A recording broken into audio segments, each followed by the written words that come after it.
Howdy folks, and welcome back to World of Warships with Rear Admiral Jingles, and today's one of those days where I take a whole bunch of, well, not a whole bunch, two clips that were just too short to justify their own video, stick them together into one video for the same low price. It's a bit like using the leftovers to make tomorrow's dinner. Which is kind of appropriate considering I now have a cooking channel. Oh, I'll do anything for a plug. Go check out Old Man Jingles. Only one video a week, but they're starting to stack up. Anyway, what have we got today? So, this is Akai Biero?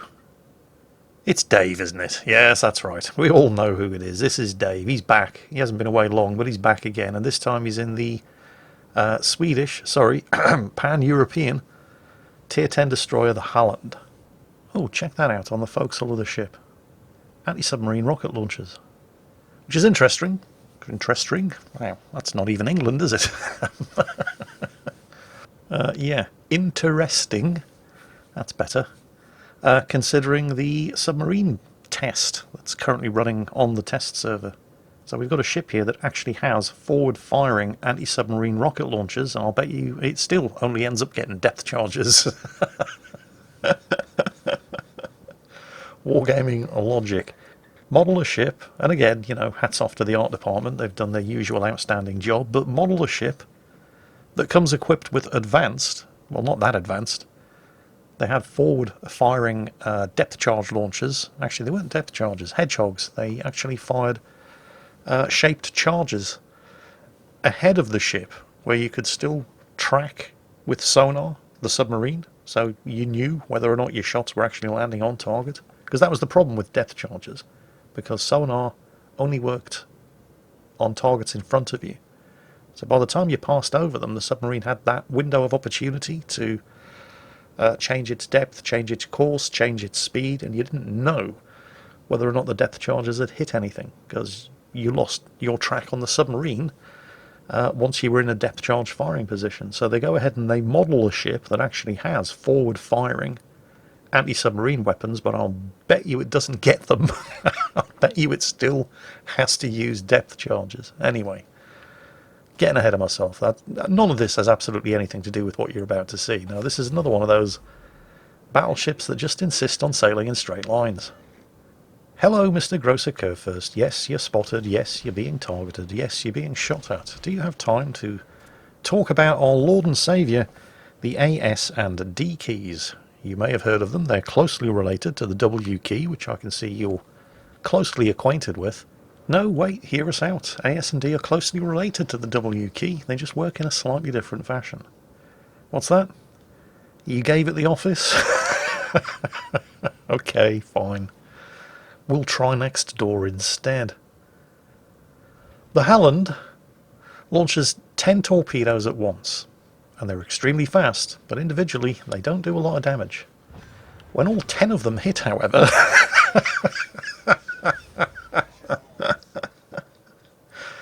yeah. Ah well, never mind. Maybe next time. Dave lost this battle, by the way, because, well, of course he did. Next up, we have Strike Force 1304 in the Italian Tier 10 heavy cruiser, the Venezia. Venezia is a very good ship.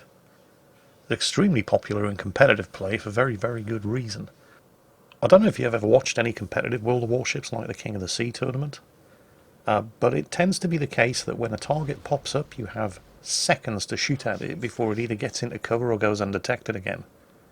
So when you have a ship like the Venezia, which has 15 8-inch guns, each of which are capable of firing 8-inch semi-armor piercing shells at a frankly dizzying velocity of 950 meters per second, with good accuracy, excellent ballistics, flat firing arcs, and up to 5,200 damage per each of those 15 semi-armor piercing 8-inch shells, it's not difficult to understand why this ship is such a popular pick in competitive. And yes, the guns do have a very slow reload. 21 seconds is the base reload. But when you only have a couple of seconds to snap a salvo off at a target before it either gets into cover or goes undetected anyway, the reload is completely irrelevant. It's all about that massive, crushing semi-armor piercing alpha damage. Oh, I've just noticed something peculiar about this particular battle. Check out the minimap. There are 3 pink players on Strike Force's team, and the game has put them all together. I wonder if that was deliberate. For those of you who don't play World of Warships, if your name has turned pink, that means you've been a very, very naughty boy. You've inflicted damage on your teammates. Now, whether you did it on purpose or not is irrelevant. The game can't decide whether or not you intended to inflict damage on your teammates, but consider it a warning.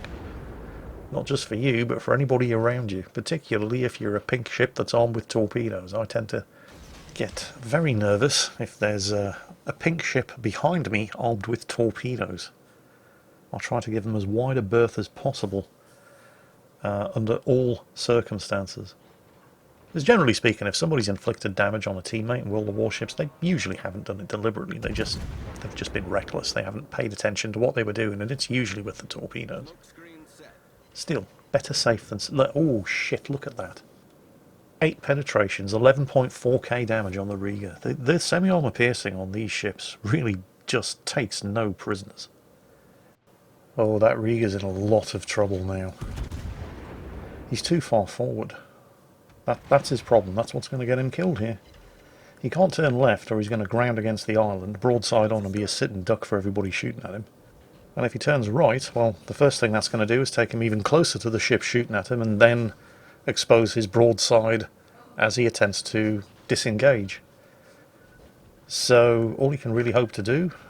Oh, those torpedoes are... No, we're good, we're fine. All he can really hope to do is go undetected. And that's not going to happen if he keeps shooting. I think he's also in range of that Bismarck secondaries, so that's not going to be much fun for him. Yes, he is definitely in range of the Bismarck secondaries. And he's refusing to go undetected. He's just trying to reverse out, which is... I don't think it's going to say... Oh, a torpedo hit. What was that? Enemy destroyer in the smoke screen up there. Looks like it took a torpedo. Yeah, the Riga is done. 1 mistake. That's all he did. Well, technically he made 2. His mistake was getting as far forward as early as he did, and then he compounded that error by refusing to go undetected, which he could have easily done just by virtue of stopping shooting. Looks like the enemy Frederick the Great is... Oh yeah, there we go. First kill. And the Triumphant Hall talent, which means that Strike Force has Luigi Sansonetti as the captain of his ship. What that does is the first time you destroy an enemy ship, which he just did by finishing off the Frederick the Great, this talent activates. It can only activate once per battle, and his main battery guns now have 8% increased firing range, so they've gone from 19.9 to 21.5 kilometre range. That, however, is not going to be something that Strike Force is going to be getting much use out of in this particular battle, for reasons that will shortly become very apparent. I'm pretty sure there's a Harugumo inside that smokescreen. Judging by the sheer volume of high explosive shells that are being spat out of it, I'm seeing 5 turrets. Yep, that's a Harugumo. And a Des Moines. Now, are those aren't the Harugumo's torpedoes. The Harugumo's torpedo launcher fires 6 torpedoes at a time, although there was an Oyster Yachtland spotted over there not too long ago, and that would tally up. The Oyster Yachtland is armed with 2 quadruple torpedo launchers, so that would make sense. And in fact, he just got respotted momentarily. Right now, of course, the Des Moines is the most immediate and pressing concern, and he's just knocked out 1 of Strike Force's gun turrets, but that's fine. He's got plenty to spare. It'll be back up soon. There's the Oyster Yachtland again, which means there are almost certainly fresh torpedoes coming. He has an incredibly quick torpedo reload, although is he going to get caught by 1 of Strike Force's torpedoes? Nearly? No, not quite. And there's the Harugumo as well, and yes, he definitely took 1 of Strike Force's torpedoes earlier. Unfortunately for the Oyster Yachtland, all of his torpedoes have missed. Here come the Harugumo's torpedoes, and all of those have missed. The Harugumo has smoked up and is busy praying that nobody notices him, which means that since the Des Moines has also backed off around the corner, the Oyster Yachtland has just run out of friends. There's a desperate suicide torpedo launch, which also misses. The Oyster Yachtland is dead, and the Des Moines, for some reason, apparently had better things to shoot at with his extremely rapid-firing 8-inch armour piercing than a Venezia that just popped out broadside at him at point-blank range.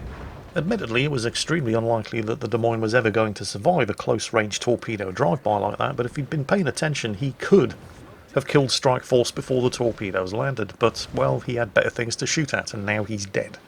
Bismarck dead ahead. Yeah, he tries to use the exhaust smoke screen, but he's too close. He can be seen anyway, it doesn't really matter. Hell, in for a penny, in for a pound, torpedoes away. Against the Bismarck, who, unlike the Venezia, does have hydro and is almost certainly running it, so those torpedoes are extremely unlikely to catch him by surprise. The Venezia, taking hits from all directions, left, right, and straight ahead, and Strike Force decides, today is a good day to die. Yep, ramming speed, oof. And there's kill number 3. Yeah, it's only 151,000 damage. I mean, that's a decent amount of damage. It's certainly not spectacular, but it's not the amount of damage. It's the way he did it. I think it's fairly safe to say that Strike Force subscribes to the creed of live fast, die young, and leave a good-looking corpse. And on that bombshell, that's it for today. I hope you've been entertained, and as always, take care, stay safe, and I'll catch you next time.